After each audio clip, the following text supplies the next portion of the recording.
দেখুন, আমাদের এই ত্রিপুরা রাজ্যে এই মানে বিকল্প অর্থনীতি হিসাবে আমাদের এই খাদি বোর্ড বিভিন্ন জায়গায় বিভিন্ন বেনিফিশিয়ারিদের নিয়ে কাজ করছে। যেরকম বাঁশের তৈরি বোতল, তৎসঙ্গে আমাদের উইভিং সেকশনও একটা আমরা চালু করেছি অলরেডি। আমরা একটা গামছা অমরপুরের একটা ডালা গ্রাম পঞ্চায়েত ডিসি ভিলেজে, সেখানে আমাদের প্রোডাক্ট শুরু হয়ে গেছে, তৈরি শুরু হয়ে গেছে, আমাদের হাতেও এসে গেছে।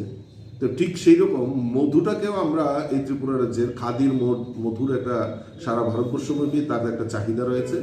তো ত্রিপুরা রাজ্যে যেহেতু রাবার সবচেয়ে বেশি হয়, আর রাবার থেকে রাবারের ফুল হয় না, কিন্তু রাবারের নেকটাম থেকে মধুমাখি যেই মধুটা সংগ্রহ করে সেটা তার গুণমান অনেক অনেক বেশি।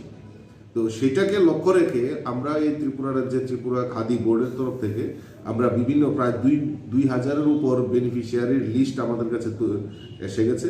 আমরা দফায় দফায় আমরা অলরেডি বামুটিয়া ব্লক, বিশালগড় ব্লকে আমরা 2টি ব্লকেই আমরা ট্রেনিং আমরা শুরু করে দিয়েছি।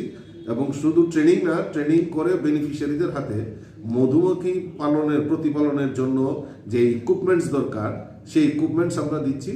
এবং তাদের যে উৎপাদিত মধু খাদি বোর্ড আমরা মার্কেটিং করব। তার আমাদের এখানে একটা হানি প্রসেসিং সেন্টার রয়েছে, প্রসেসিংয়ের মাধ্যমে বাজারজাত যাতে করা যায় তার জন্য খাদি বোর্ড উদ্যোগ গ্রহণ করেছে।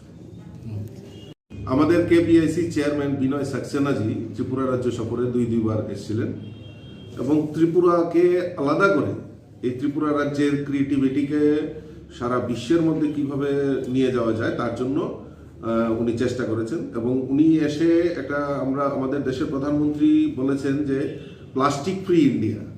তো কাজেই জলের বোতল সেটা আমাদের এই ত্রিপুরা রাজ্যের কিছু আর্টিজেন যারা রয়েছেন তারা একটা বাঁশের বোতল প্রোডাক্ট তৈরি করেছে এবং এটা ওনার দেখে খুব পছন্দ হয়েছে।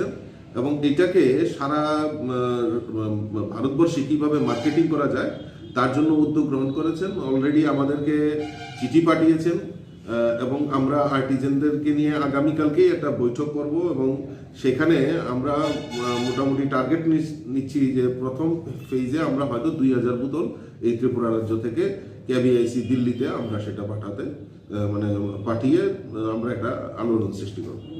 স্যার, বৈঠকটা কোন জায়গায় হবে?